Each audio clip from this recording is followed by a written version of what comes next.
at all times and pray that you may have the strength to stand before the Son of Man.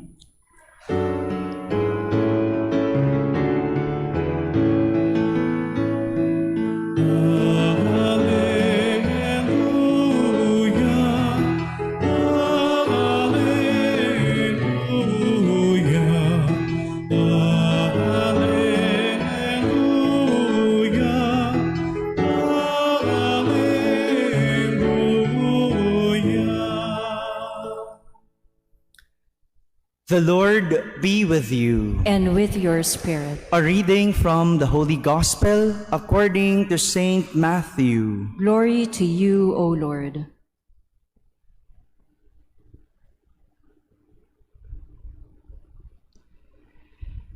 Jesus told his disciples this parable.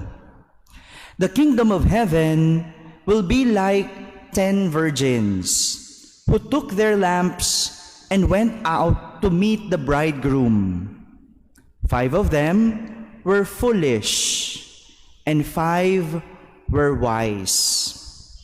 The foolish ones, when taking their lamps, brought no oil with them, but the wise brought flasks of oil with their lamps. Since the bridegroom was long delayed, they all became drowsy and fell asleep. At midnight, there was a cry, "Behold, the bridegroom! Come out to meet him." Then all those virgins got up and trimmed their lamps. The foolish ones said to the wise, "Give us some of your oil, for our lamps are going out."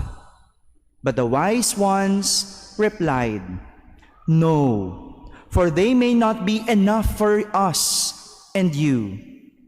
Go instead to the merchants and buy some for yourselves." While they went off to buy it, the bridegroom came, and those who were ready to went into the wedding feast with him. Then the door was locked. Afterwards, the other virgins came and said, "Lord, Lord, open the door for us." He said in reply, "Amen, I say to you, I do not know you. Therefore, stay awake, for you know neither the day nor the hour." My friends, the Gospel of the Lord. Praise to you, Lord Jesus Christ. Please be seated. Good afternoon, my dear brothers and sisters. I'd like to start our reflection with a very short story. Babalik pa po ba kayo sa trabaho? Babalik? I'll make this very quick, 15 minutes. Okay lang? Joke lang. I'll try to make this quick. Probably you have heard this story, or some of you have heard this story. Anyhow, still this story is very much applicable with the lesson that our readings would want to teach us. Ang kwento ko ay tungkol sa 4 na magkakaibigan. Isang gabi, gumimik. Bago ang exams. Gumimik bago ang final exams. No, bakit kaya ganun? Tuwing pag-estudyante ka, gustong-gusto mong gumimik. Pero pag nagtatrabaho ka na, ayaw mo nang lumabas. No? Baliktad, ano?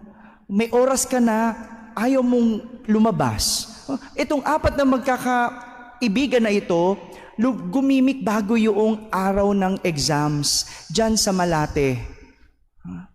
Katwiran nila, bago man lang ang final exam, yung araw kung saan opisyal matatapos na ang semester, matapos ang kanilang mahabang taong pag-aaral, simula nursery until college, sa wakas, bukas, matatapos na sa isang final exams. And so, they went out. They had fun.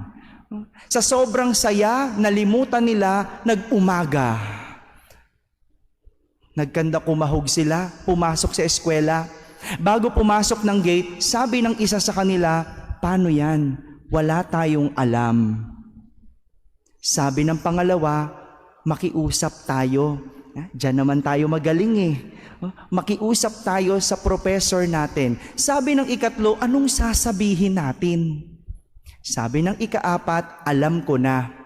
Ganito, makinig kayo mabuti. Pumunta tayo sa kasalan, kinagabihan. Tapos, nung pauwi na tayo, naflatan tayo. Nasiraan, kaya tayo inumaga. Para mas convincing, lagyan natin ng grasa yung sarili natin." Ganun nga ang ginawa nila. Pagpasok nila sa classroom, nakita nila ang professor at lahat ng mga classmate handa na mag-exam. Nagulat ang professor, "Bakit ang dudumi nyo?" Nagsimulang nagdrama yung una at nakiusap. Pinaniwalaan naman yung kanilang pakiusap kasi nakita ng professor kung gaano kapuyat yung kanilang mga mata. At mukha namang totoo kasi ang dumi-dumi nila. Kaya sabi ng professor, "Sige, pagbibigyan ko kayo. Mag-e-exam kayo next week. Pero sigurado, mag-aral kayo." Nangako ang apat. Dumaan ang ikasusunod na linggo.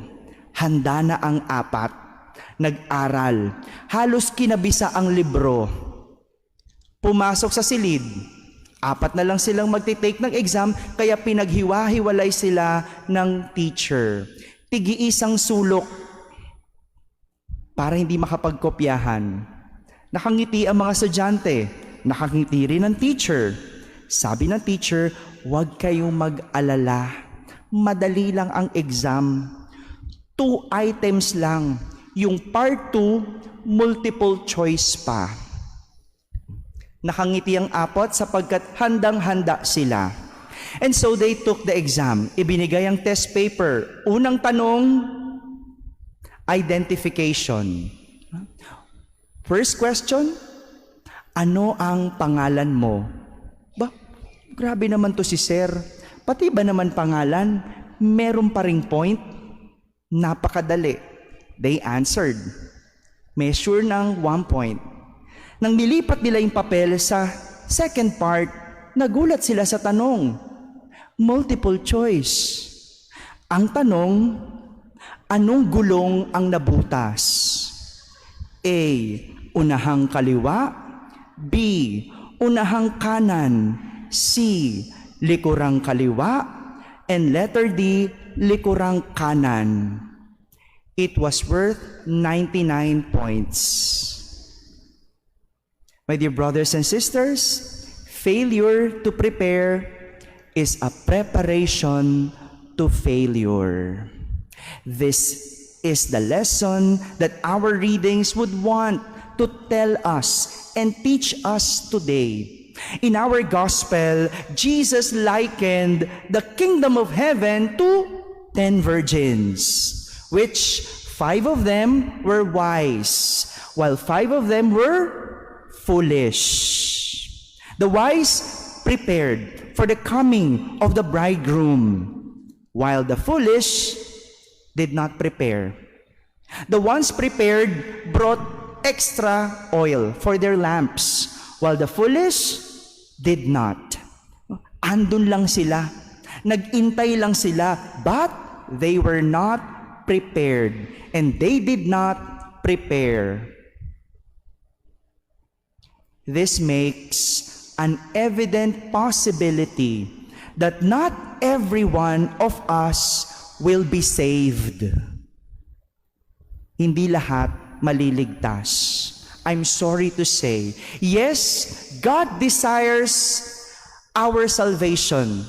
Jesus is the way to our salvation. He wants us to be saved, but not all of us will be saved because we must desire it. Kailangan nating gustuhin. At hindi lang gugustuhin, kailangan paghahandaan. We should be prepared.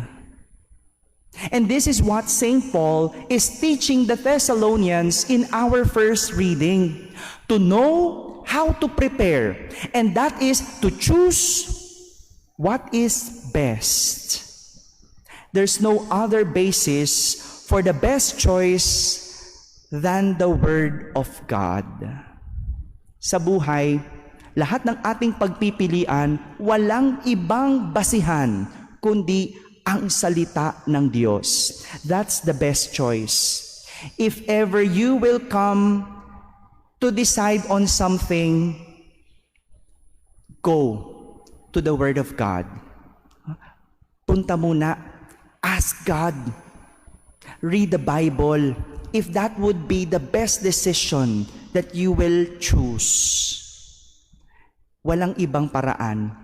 And so, St. Paul was teaching the Thessalonians to choose to be holy and live their lives of immorality. Choose to be holy and live the life of immorality. Noon kasi, mga immoral ang tao. That is why St. Paul was teaching them the Word of God for them to be holy. Minsan kasi tayo ganun din. We only want the goal, but we're not prepared for it. We want heaven, but we're not prepared. We have to prepare ourselves. Sa heaven, lahat ng tao marunong mag-sorry. Baka ikaw, sorry lang, hindi mo pa kaya. Mahiya ka sa heaven. Sa heaven, marunong mag-thank you. Ikaw, pinagbuksan ng guard ng pinto, hindi man lang nag-thank you. You have to prepare. You have to know how to say thank you. You have to know how to say sorry. You have to be kind.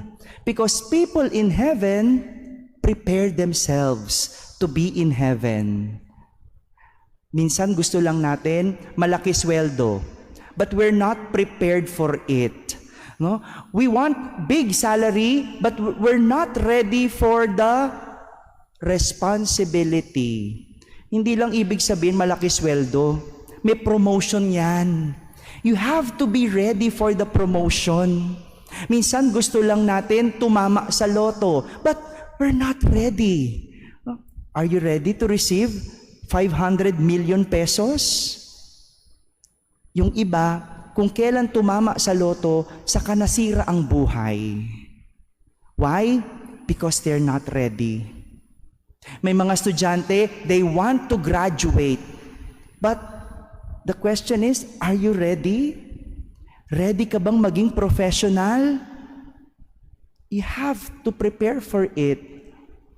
My dear brothers and sisters, this is the message for us. Failure to prepare is a plan to failure. Heaven is not only a destination, but also a heart, our hearts and minds' intention. It requires preparation, which leads to good actions. Amen.